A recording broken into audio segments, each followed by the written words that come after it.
बार पतंग कटेगी, इस बार पतंग कटेगी। और क्यों कटेगी?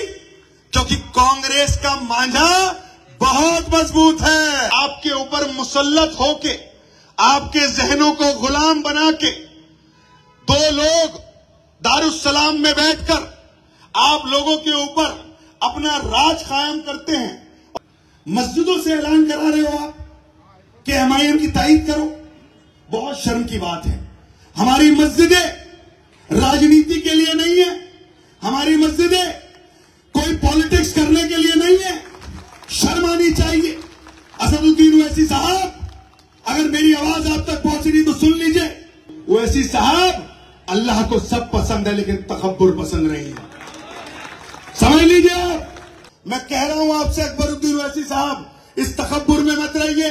अब कोई आपसे नहीं डरता, ना आपके गुंडों से डरता है। लोगों में शऊर आ गया है। अब और भाजपा की सोच है वो सिर्फ उन तक नहीं है, उन्होंने अपने कुछ टिल्लू ढूंढ रखे हैं अलग अलग इलाकों के अंदर।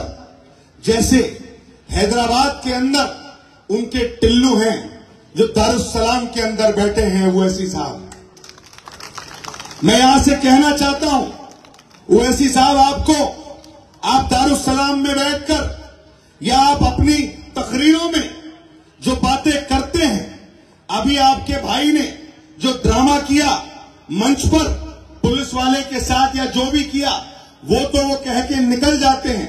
लेकिन मेरा एक जवान भाई जो कहीं यूपी में बैठा है, जो कहीं मुंबई में बैठा है, दिल्ली में है या बिहार में है, जब वो आपकी बातों को सुनता है, आपको देखता है और आपको कॉपी करने की कोशिश करता है, तो उस बेचारे को जेल हो जाती है। शर्म आनी चाहिए आपको। मेरी मां बहनें यहां पर हैं, मुझे पता है मेरी मां बहनों के दिल की तकलीफ है। ये बोलती होंगी अपने बच्चों को कि कुछ भी बनना लेकिन ओवैसी जैसा मत बनना, बिल्कुल मत बनना। हमें ओवैसी नहीं चाहिए, हमें ऐसे लीडर चाहिए जो इस मुल्क की बात करें। हमें ऐसे लीडर चाहिए जो गंगा जमनी तहजीब की बात करें, जो देश को जोड़ने की बात करे, देश को तोड़ने की बात ना करे। हमें लीडर कौन चाहिए? हमें लीडर चाहिए जो इस देश को जोड़ने की बात करता है। हमें लीडर चाहिए राहुल गांधी। पूरे देश को कन्याकुमारी से लेकर कश्मीर तक एक शख्स पैदल चल रहा है, पैदल चल के आपके दिलों को जोड़ने की कोशिश कर रहा है, मोहब्बत की दुकान खोलने की कोशिश कर रहा है।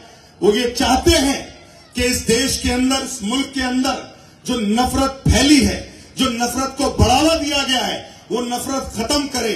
वहां राहुल गांधी इस लड़ाई को लड़ रहे हैं और जो इस मंच पर और यहां पर राहुल गांधी को जो मानते हैं, राहुल गांधी के पीछे चलते हैं, हम भी वही लड़ाई राहुल गांधी की तरह लड़ेंगे, क्योंकि हमारा नेता कहता है कि कुछ भी करो पर डरो मत, डरो मत। हम नहीं डरते किसी से, हम हक की लड़ाई लड़ने से नहीं डरते, हम हक को बोलने से नहीं डरते। जो हमारे हकूक हैं, जो हमारे लोगों के हकूक हैं, उनको बोलने से नहीं डरते, चाहे हम पे भले ही केस हो जाए। लेकिन कभी कभी बुरा मत मानिएगा, मैं आपका अपना हो के ये बात बोल रहा हूं। दिल्ली में भी ऐसा ही हुआ था, क्योंकि मैं दिल्ली से आता हूं, मैं वहां इलेक्शन लड़ता हूं। मेरी विधानसभा है मुस्तफाबाद, जहां पे दिल्ली में दंगा हुआ था। मैं आपसे बड़ी जिम्मेदारी के साथ कहना चाहता हूं, आपको याद है ना सीए एनआरसी? याद है मेरी बहनों, आपको याद है सीए एनआरसी में क्या हुआ था? इंडिया गेट की तड़कती हुई ठंड में राहुल गांधी, सोनिया गांधी, प्रियंका गांधी और उनके दोनों बच्चे वहां पर मेरे और आपके हकूक की लड़ाई लड़ने के लिए बैठे थे। किसके लिए लड़ रहे थे वो? मेरे और आपके लिए। लेकिन दिल्ली में हमसे क्या गलती हुई?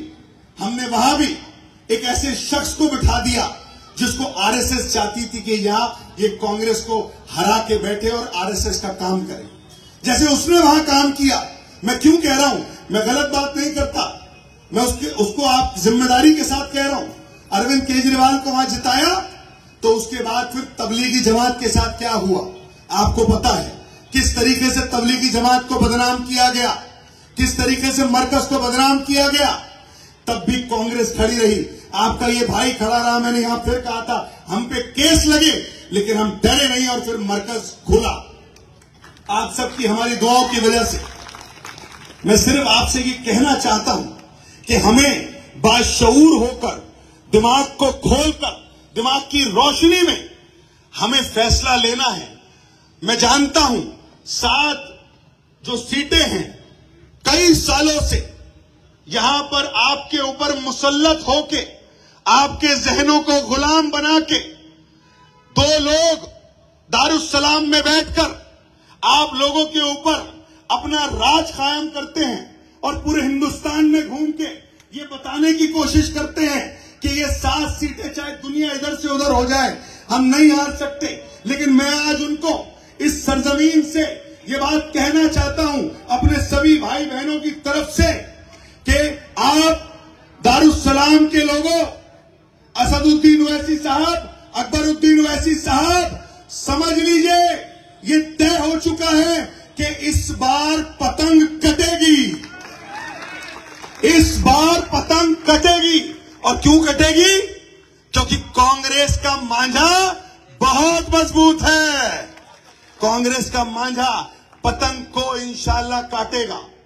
हम किसी के जाती खिलाफ नहीं है, हमारी किसी से दुश्मनी नहीं है, लेकिन जो देश को बांटने का काम आरएसएस और भाजपा और नरेंद्र मोदी कर रहे हैं, वही देश को बांटने का काम असदुद्दीन ओवैसी और एमआईएम कर रही है, वही तफरकेबाजी फैला रही है। हम ऐसा नहीं होने देंगे। मुझे पता है यहां बाशऊर लोग हैं। मैं बार बार कह रहा हूं, हम दिल्ली में बैठकर ये देखते हैं कि ये वो दक्कन का इलाका है, ये वो हैदराबाद है, ये वो दक्कन है जिस पर हिंदुस्तान निगाहें टिका के देखता है, जिसे हिंदुस्तान समझता है कि यहां बाशऊर लोग रहते हैं। जो यहां से आवाज उठती है वो पूरे हिंदुस्तान के अंदर जाती है। तो इस बार आपकी आवाज मजबूत उठनी चाहिए, क्योंकि पूरे हिंदुस्तान की नजरें आप पर टकटकी लगा के देख रही हैं। और कांग्रेस की सरकार जब यहाँ 80 सीटों के साथ बनेगी तो ये पता होना चाहिए कि हैदराबाद में भी आंधी चली है।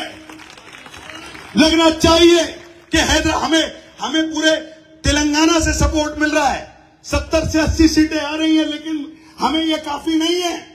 हमें हैदराबाद की ये सीटें चाहिए, क्योंकि कांग्रेस आपसे मोहब्बत करती है और मुझे पता है आप भी कांग्रेस से मोहब्बत करते हैं। मैं ये बोल रहा हूं, फिर मुझे एक चीज का बड़ा अफसोस है। मैं ज्यादा वक्त नहीं लूंगा सर, अगर आपकी इजाजत हो 2 मिनट और बोल दूं। मलिक साहब 2 मिनट अगर और बोल दूं। मुझे बड़ा अफसोस है कि ये लोग मजहब को अपना एक तरीके से अपने हाथ को खेलने का मकसद बनाते हैं। बड़ा अफसोस हुआ मुझे इस बार जुमे की नमाज में। मैं भी गया और मैंने सुना, मस्जिदों से ऐलान करा रहे हो आप,